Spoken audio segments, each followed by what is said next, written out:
4 months ago today, we had 250 followers. Now we have 103,000. This is how we grew this new account to this level, put nice and simply so you can do the same. And really, when we think about it, there are 3 pillars you need to consider if you actually want to grow on TikTok in 2025. So I'll go through each one and make sure you drop us a follow for daily TikTok growth content and post any questions you have about the algorithm in the comments, and I'll get a video out responding. The first pillar, where a lot of people stumble straight off the bat, is tailoring your content to the right audience. If you're trying to grow on TikTok, then you've got a target audience in mind of the people who you kind of want to follow you and promote your videos. But unless you're making the right videos, you're not going to get put in front of the right people. You're not going to give them the right kind of value.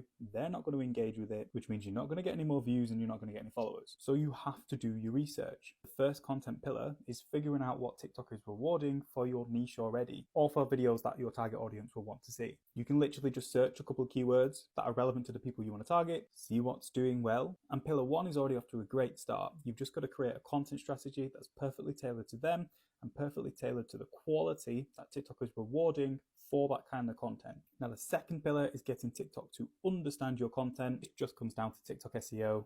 They're trying to become a search engine. They're trying to put the right content in front of the right people. And if they can't categorize your content, then that's just not going to happen and you're not going to get views, which means you won't get the followers and you won't grow. So when I mentioned for the first pillar, you need to be typing in keywords to find videos that have done well. The keywords are the whole foundation of getting TikTok to understand your content. You want a keyword to be associated with your video. That's how search engines work. And TikTok's trying to become the best search engine out there. So once you've got your keywords, you've just got to speak it throughout your video, put it in your description, put it in your hashtags, and it will work most of the time. And once you do get it to work, figure out why and reiterate. So TikTok growth pillar number 1 is creating a content strategy that gets in front of the right people. TikTok growth pillar number 2 is getting TikTok to understand your content through TikTok SEO and the use of keywords. Now, the third pillar, which is where 90% of people fail, is being accountable and showing up every day until it works. We've spoken about consistent categorization before, and I think it's a really important principle. You need to post about 100 videos if you want to be successful on here. And you need to post 100 videos to figure out what it takes to be successful on here. You need to show up every day. Golden rule is 1 to 3 times a day for 90 days, and if you haven't seen success, then you're doing something fundamentally wrong. If you want a part 2 to this, to show you how we attacked each pillar to get 100,000 followers in under 4 months, just comment part 2. And we are teaching all of these pillars for free on our community over on Skool.com. So if you want to join nearly 5,000 people seeing results from free courses, free material, a hooks template document when they first sign up, then just click the link in our bio and we'll see you over there. After growing a new TikTok account to over 100,000 followers in under 4 months, I thought I'd share 3 pretty big lessons I've learned, which should help you on your way if you're trying to grow on TikTok as well. Now, the first lesson learned here is that sometimes it takes a while for videos to ramp up. A lot of people post their videos and expect them to just go viral straight away. And if they haven't, they think they've failed and they're doing something wrong. However, if you're posting a lot and you understand your audience and you're doing the basics like including some hooks and TikTok SEO, you'll find that the good videos eventually get picked up, even if they don't at the start. I think last month, our best performing videos were videos posted 4 months ago. Keep the course, don't give up on your videos. You might be sat in a gold mine waiting to happen. Now, the second lesson learned, which not a lot of people are going to like, but engaging on other people's profiles and other people's videos does not matter that much. It helps give you a little bit of a leg up at the start, but what's way more important is getting that engagement on your videos. What's TikTok going to prefer? Creators who engage on people's videos, or creators who get thousands of people engaging on their videos and staying on the app? Probably the second one. So rather than spending an hour or 2 hours a day scrolling your FYP, engaging in relevant content, spend that time perfecting your videos and making them more engaging themselves. I know that's pretty broad, so if you want me to make a breakdown of that, just comment part 2 and I'll get it out soon. Now, the third lesson, which isn't really a nice lesson, but when you're making a content strategy that actually works, that will get you the views you need to get the 100,000 followers, you have to basically see what your audience is reacting to already. So you use TikTok search, you use Creator Search Insights, and then you experiment with your content to make it resonate with the energy and the tone of voice that you give.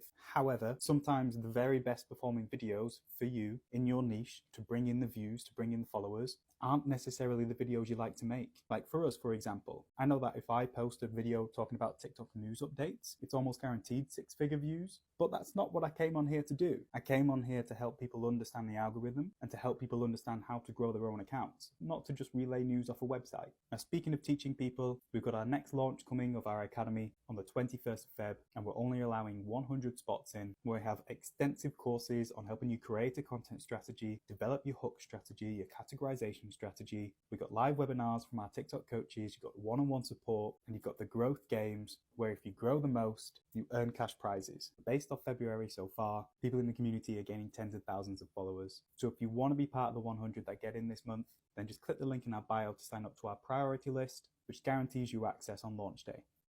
Hundreds of people are just spamming LinkedIn notifications or of applications. That's not going to work.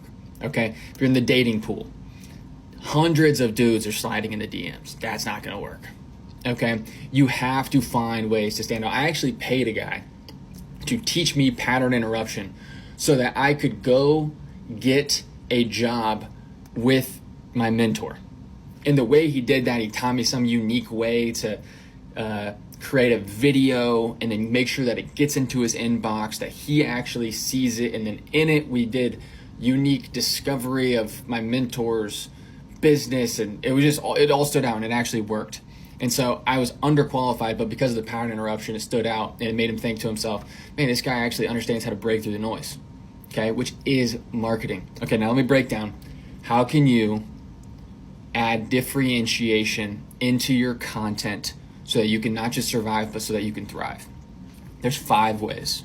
5 ways. Number 1 is your brand pillars. Okay, this is counter positioning, by the way. We're talking about counter positioning. It's the same thing. What are your brand pillars? Your brand pillars are, what do people think when they think about you? Okay, you should have like 3, right?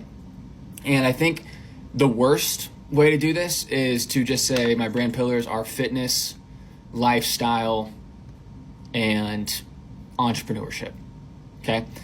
There's no differentiation in that at all. Okay?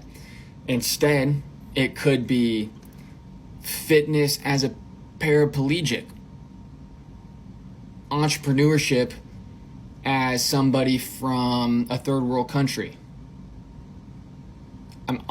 I definitely did not mean to potentially use insensitive topics, but just bear with me, please. That was not on purpose. These are great counter positionings. If you find yourself able to use these, use them. Anyways, brand pillars. You get that idea. Like what I always say is like one of my brand pillars is it's content, but I'm anti-guru. Okay? I live in a house, like look at my ceiling. What even is going on up there? This is a cheap house. Okay, I don't spend a ton of money on it. I got cheap cars. I'm not trying to be the Miami, the Porsches, whatever it is. I'm trying to live a more humble lifestyle. Another example of great brand pillars is Andrew Huberman. Okay, he took a scientific brand pillar to the self-improvement world. Okay, so that's number 1 is you can differentiate yourself through